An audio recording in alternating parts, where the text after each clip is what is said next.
va à Paris. On va pas à Paris, c'est ça. Les Marseillais ne vont pas à Paris. Le rappel alors déjà acté par Marseille. Tranquille, tranquille. L'équipe, j'espère que vous allez bien aujourd'hui. Nouveau Actu Foot. Jour J, ce soir, le Paris Saint-Germain reçoit le Real Madrid pour le compte des 8e de finale aller de la Ligue des Champions. Un véritable duel de stars dont font partie deux des meilleurs attaquants français, Mbappé et Benzema. Le 9 est bien présent et malgré leur amitié, le message est clair. L'important c'est de gagner. Ce choc était tellement attendu que tout le monde en parlait ce matin. En Espagne, d'un côté, la Catalogne se met derrière Messi pour l'encourager à battre l'ennemi madrilène. Les sportifs demandent carrément cet ultime service. Puis de l'autre, au sein de la capitale espagnole, le face-à-face de la jeunesse est mis au premier plan. La pression est visiblement sur les épaules de Vinicius. À l'étranger, cette première manche sera également suivie de près, comme l'attestent ses encarts du Corriere dello Sport ou encore de Clarín en Argentine. Les débats sont lancés. Personnellement, je suis confiant, je vois le PSG l'emporter. D'ailleurs, pour tous ceux qui sont de mon avis ou pas et veulent mettre leur confiance en profit sur un prono, Betclic double son offre de bienvenue. Vous n'avez pas 100 mais 200 € offerts sur le premier pari avec le code LEXITIER. N'hésitez pas, attention à tous les risques, il faut être majeur bien évidemment. Je rappelle rapidement que la série est sponsorisée par OneFootball, l'application numéro 1 sur tout ce qui touche le ballon rond, dont ces nombreux gros matchs qui nous attendent. La phase finale va être incroyable. C'est gratuit et dispo en description. Les amis, avant de faire le point traditionnel sur les 5 grands championnats européens, et le week-end passé, on introduit la chose. D'abord avec la Coupe du Monde des clubs, tout juste remportée par Chelsea. Les Blues ont battu Palmeiras et sont désormais sur le toit du monde. Plusieurs Parisiens ont dû prendre en fierté, étant donné qu'un ancien de la maison, Thiago Silva, aurait été un élément clé. Il a été élu homme du match et joueur du tournoi. Alors on voit des trophées, évoquons le palmarès justement. Depuis son départ de Paris, Tourelle est tout simplement on fire. Il a remporté la Ligue des Champions, remporté la Supercoupe de l'UEFA, cette dernière qu'on vient de citer, sans oublier les deux finales qui l'attendent, la FA Cup ainsi que la Carabao Cup. Les travaux sont monstrueux. En parallèle, vantons les mérites des principaux acteurs que sont Edouard Mendy, voire Kanté. Le gardien a juste tout raflé en l'espace d'un an. Quant à N'Golo, le jeu est fini. Si on fait un listing rapide, il a remporté 2 premières ligues, une Ligue Europa, une Ligue des Champions, une Coupe du Monde, une Super Coupe d'Europe et une Coupe du Monde des clubs. Un grand bravo, respect, y a que ça à dire. Top. L'équipe, comme d'habitude, je compte sur vous pour lâcher votre meilleur pouce levé, le soutien, le référencement et ce palier difficilement atteignable mais possible. Merci vraiment à tous ceux qui le feront. Après la forme, place au concret. A noter que le sacre n'aura pas été chose aisée. Il aura fallu attendre la 117e minute des prolongations pour voir Havertz sceller l'issue du match. Le Mirror en a réservé une première page ce dimanche, au même titre que le Sun. D'ailleurs, la célébration était plutôt à l'affiche pour laisser une autre moitié à Manchester United. La photo choisie parle d'elle-même. Les Red Devils n'y arrivent plus. Les hommes de Rangnick se sont fait tenir en échec par Southampton. Si Sancho s'est entre guillemets réveillé sur l'ouverture du score, Ronaldo poursuit sa mauvaise série. Il en est désormais à 6 matchs consécutifs sans marquer. D'où ces différentes critiques outre-Manche venant du Manchester Evening News et pas que. Le doute plane et plusieurs membres de l'effectif sont pointés du doigt. Son coéquipier en défense, Maguire, inquiète de par sa mauvaise forme à répétition. Le coach en a d'ailleurs été interrogé en conférence de presse et la réponse parle d'elle-même. Il va falloir s'améliorer et se montrer plus combatif. Au-delà de ça, on pense tous à son prix d'achat. Je rappelle près de 80 millions d'euros lorsqu'il est arrivé. Quand on voit ce genre d'intervention, on a du mal à comprendre. D'ailleurs, le bonhomme supporte plus les trolls sur Twitter. Compréhensible aussi en soi. Bref, pendant ce temps, un indésirable prêté à Everton cet hiver renaît de ses cendres. Van de Beek a pleinement participé au 1, 2 et 3-0 face à Leeds. On va commencer à croire que porter le maillot rouge fait perdre en niveau. Plus sérieusement concernant les autres résultats, on note que pour le retour de Mané et Salah, Liverpool a battu Burnley sur le plus petit des scores. Newcastle a confirmé son début de montée en puissance face à Aston Villa. A l'inverse, Tottenham a concédé une 3e défaite de rang en championnat. Leicester et West Ham n'ont pas réussi à se départager. A noter que les Hammers font toujours plus parler pour le drama autour de Kurt Zouma. L'international tricolore était bien sur la feuille de match, puis à l'échauffement, mais il est finalement retourné au vestiaire et n'a pas joué. Beaucoup ont vu par là comme une forme de stress face au chant de supporters dénonçant son geste. Or, selon Victor Moyes, non, il était juste malade. Un chat dans la gorge peut-être.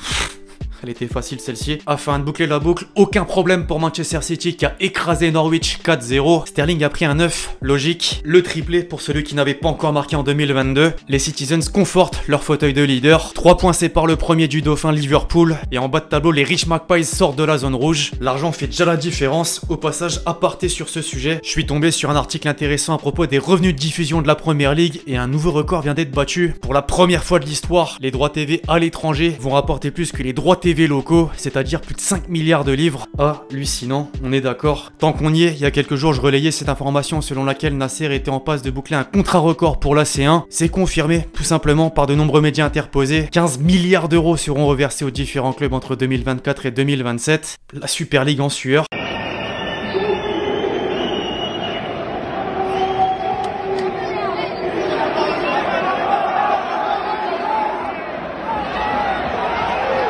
Quand un gardien fait une passe D, c'est ouf, quand celui-ci est français, on peut s'en vanter. Vous l'avez certainement capté, c'était le super dégagement de Maignan sur le but de Leao permettant à l'AC Milan de s'imposer contre la Sampdoria. L'attaquant portugais était placé en roi par la presse italienne et a surtout permis aux siens de prendre la tête de la Serie A aux dépens de l'Inter. Les Bleus et Noirs ont pris le point du nul à Naples, idem d'ailleurs pour la Juve derrière contre l'Atalanta. Les équipes du haut de tableau ont pas fini d'en découdre, absolument rien n'est joué.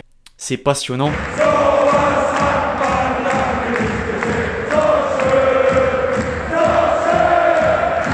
C'était la surprise inattendue. En Allemagne, ce samedi, le Bayern a perdu sur la pelouse de Bochum. Malgré un doublé de Lewandowski, les Bavarois ont subi une efficacité sans nom de l'adversaire. La Bundesliga reste pour autant intacte. Dortmund est toujours deuxième après son succès 3-0 face à l'Union Berlin, marqué au passage par 2 réalisations de Reus. La barre des 150 buts dépassée. Légende du club, on peut le dire. En parlant de légende, lui n'a que 24 ans et l'écrit de la même manière. Mbappé a fait son clin d'œil à Thierry Henry après son but victorieux face à Rennes. À côté de ça, ce qu'on a principalement retenu, ce sont ses différentes banderoles en tribune. Les ultras ont montré leur mécontentement envers le club et en particulier les dirigeants. Leonardo en a pris pour son grade pour sa gestion. Les termes sont forts, dégagés. Les prochaines semaines, prochains mois vont être agités. Passons en attendant les autres affiches de la 24e journée avec Marseille en premier lieu qui continue son petit bonhomme de chemin. L'OM est allé chercher une victoire à Metz avec un Milik au 7e ciel pour reprendre directement le titre de la Provence. C'était le moment parfait étant donné que Nice a perdu sur la pelouse de Lyon. Les Gones ont régalé dans ce choc avec un grand C. Ndombele était titulaire et on l'a bien perçu. Il figure dans l'équipe type aux côtés de Lukeba, Kakere, Paqueta et l'entraîneur Peter Bosz. On a remarqué également la présence d'un Stéphanois. Tiens, Saint-Étienne est en fusion. Les Verts ont validé un 3e succès d'affilée. Un résultat qui permet aux Verts de revenir sur Lorient 3 et l'adversaire battu Clermont. Tout est jouable et si on regarde en haut, au passage on n'en parle pas suffisamment. Strasbourg est aux portes du trio de tête. Le Racing est allé chercher 3 points à Angers. Coup de chapeau. Enfin, dernier tour d'horizon en Espagne, vous l'avez compris avec le journal Marca qui affiche le 0-0 décevant entre Villarreal et le Real. Bale, qui était titulaire, n'a pas réussi à faire la différence. Enfin, plutôt le gardien adverse l'en a empêché aux yeux de As. Résultat similaire mais avec des buts pour le Barça dans le derby face à l'Espagnol. Sanluc s'exclame Sport après son but à l'arraché dans les ultimes secondes. Mundo Deportivo placarde l'action et ajoute que les Catalans restent à la 4e place. L'Atlético a le même nombre de points. Le Betis, juste devant, Fekir a encore répondu présent sur coup franc. Il faisait la une de l'Estadio Deportivo. Les Sevillans ont gagné 4-2 contre Levante. Une touche d'extra sportif avant de basculer sur les déclats. Direction le Portugal où un scandale est proche d'éclater. Le Correo d'Amania, Ojogo comme Abola en parle. Le Benfica Lisbonne est soupçonné d'acheter des arbitres. Carrément, cet homme aurait favorisé les Lisboètes à 3 reprises lorsqu'il était en poste. Il aurait en fait perçu plusieurs milliers d'euros. Une enquête est en cours et si corruption il y a bien eu, une descente en D2 portugaise est évoquée. Aïe aïe aïe.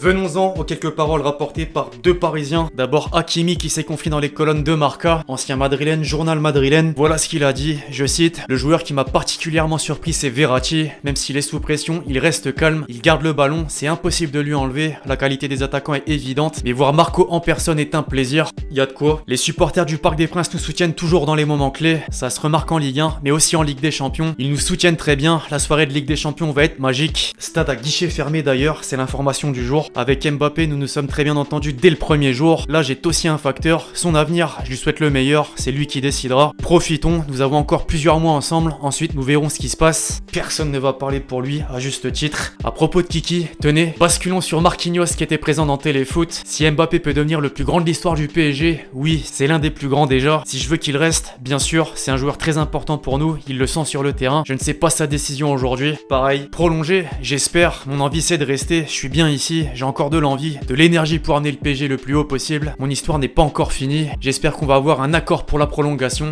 Supporter ravi, j'imagine. Thiago Silva m'a montré le chemin. Il a été l'un des meilleurs défenseurs au monde et l'est encore. Au Monstro vient de le prouver justement. Enfin, une dernière pour la route. La Ligue des Champions, c'est mon objectif. Je sais pas si c'est un rêve. C'est pas trop loin pour être seulement un rêve. C'est un objectif. Affaire à suivre.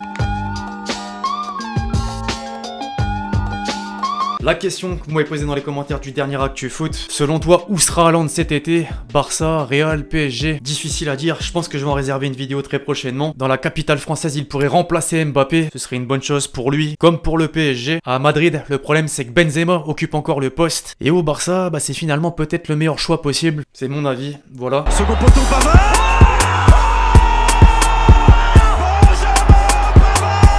Avant de clôturer la vidéo, l'équipe, on termine en beauté. La touche effectuée par Christian Gamboa. Le petit pont s'est bouffé avec le relais trouvé par Patrick Costa. C'est extrêmement dense. Christopher Conco.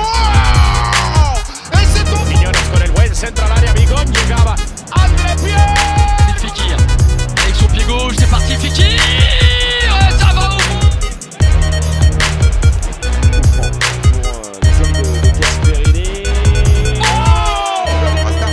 Sur le côté gauche avec la tentative de petit pont, ballon récupéré avec la frappe. Oh Bref, voilà l'équipe, c'est tout pour l'actu foot du jour. J'espère que vous l'avez kiffé. Je compte sur vous, c'est le cas, pour lâcher votre meilleur pouce bleu, très important. Pensez à lâcher votre question, votre commentaire pour le prochain épisode. Puis d'ici là, on se retrouve très vite sur la chaîne pour de nouvelles vidéos. C'est Lexti. Ciao, ciao.